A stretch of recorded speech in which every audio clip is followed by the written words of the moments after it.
Olá pessoal, me chamo João Carlos Batista, sou mestre em Saúde Pública e esse é o canal Saúde Pública Descomplicada, o canal que vai trazer para vocês material preparatório gratuito para concursos e seleções na área de saúde pública.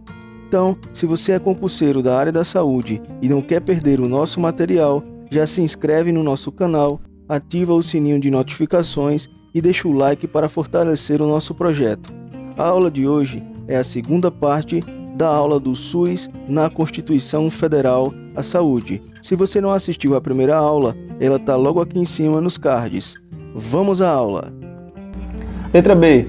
As instituições privadas poderão participar de forma complementar do Sistema Único de Saúde, segundo diretrizes deste, mediante contrato de direito público ou convênio, tendo preferência às entidades filantrópicas e sem fins lucrativos. Letra C. É vedada, ou seja, proibida, a destinação de recursos públicos para auxílios ou subvenções às instituições privadas com fins lucrativos.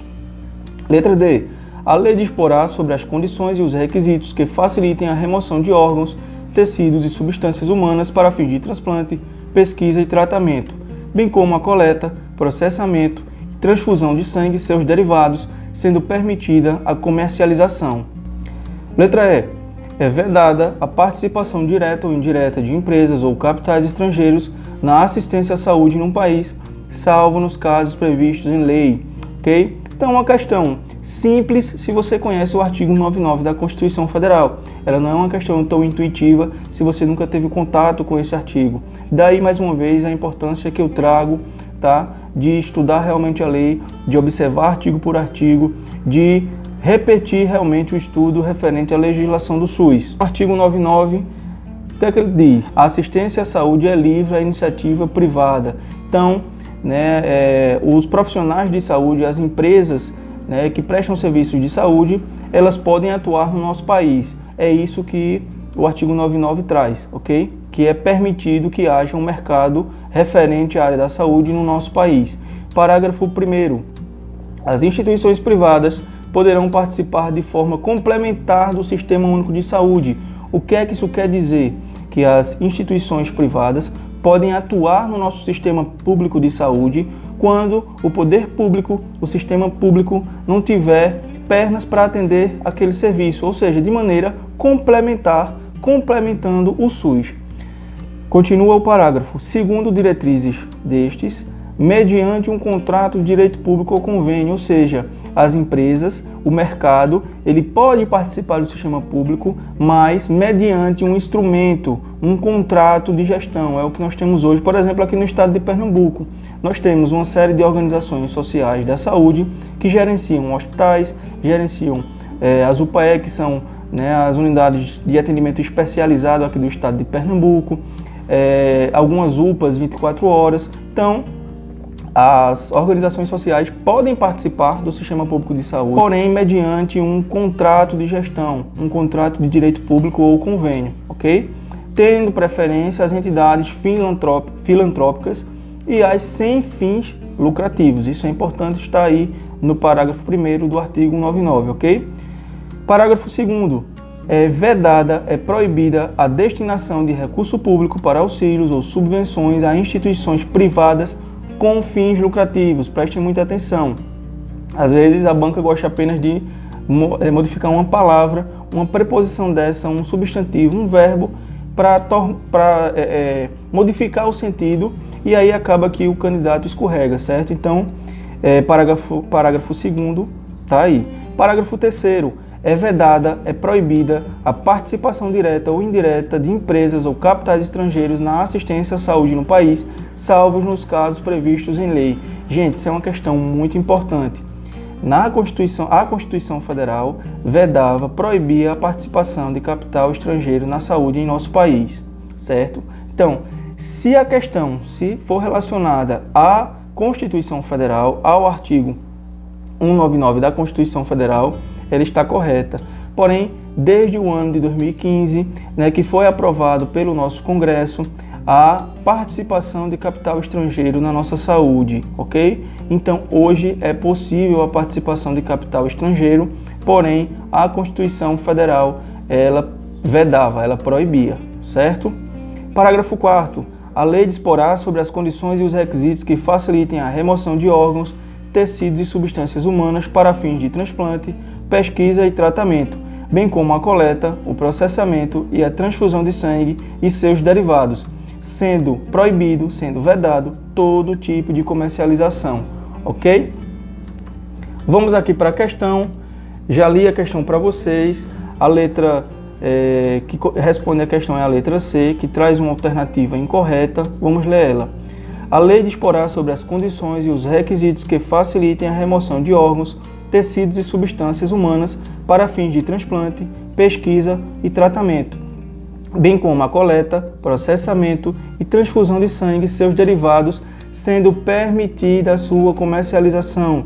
Não é permitida a comercialização de órgãos, tecidos e substâncias humanas, ok? Isso é uma questão óbvia, a nossa Constituição traz, mas às vezes na pressa, né, de responder outras questões, o tempo vai acabando, você não percebe essa palavrinha aí. É importante, pessoal, que vocês fiquem atentos a essas questões, ok? Às vezes uma única palavrinha faz você deslizar e perder a questão. Só vamos aí para mais uma questão, a 6ª questão da banca OCP, concurso da EBSER do ano de 2014. Analise as assertivas e assinale a alternativa que aponta as corretas de acordo com o disposto sobre Seguridade Social na Constituição Federal.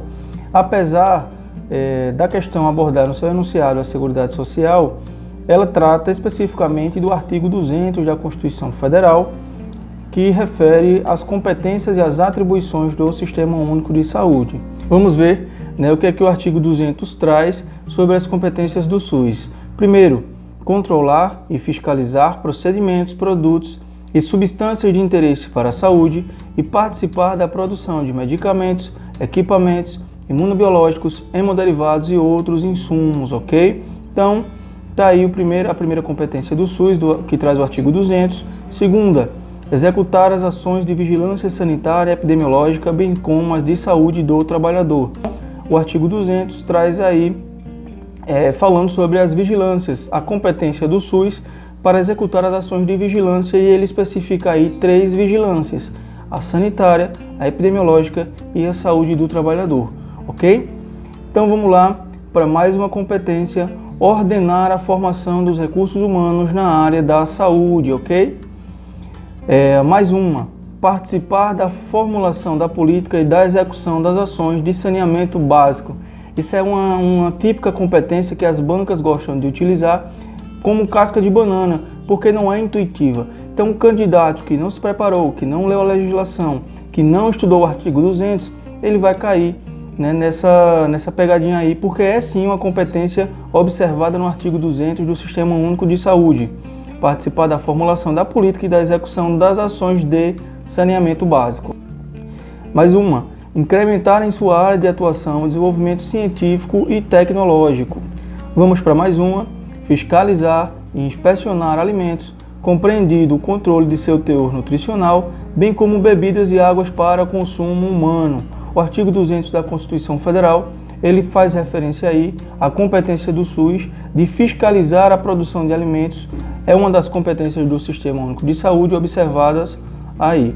Mais uma: participar do controle e fiscalização da produção, transporte, guarda e utilização de substâncias e psicoativos, tóxicos e radioativos. Então, mais uma questão que não é tão intuitiva, que pode ser utilizada pelas bancas como casca de banana para confundir o candidato, que pelo texto acredita que não é uma competência do SUS, mas na verdade é, e está na Constituição Federal. Por fim, colaborar na proteção do meio ambiente, nele compreendido o do trabalho, ok? Então, voltando aqui para a questão, observamos que todas elas são competências do SUS.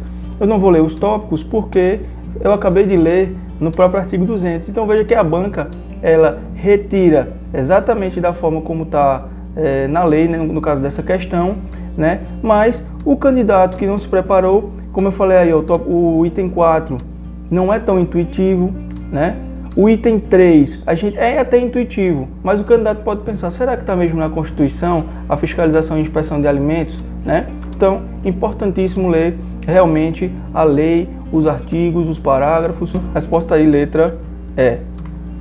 Nós vamos ficando por aqui com a nossa aula sobre legislação do SUS, mas especificamente sobre a Constituição Federal de 1988, uma aula dividida em duas partes.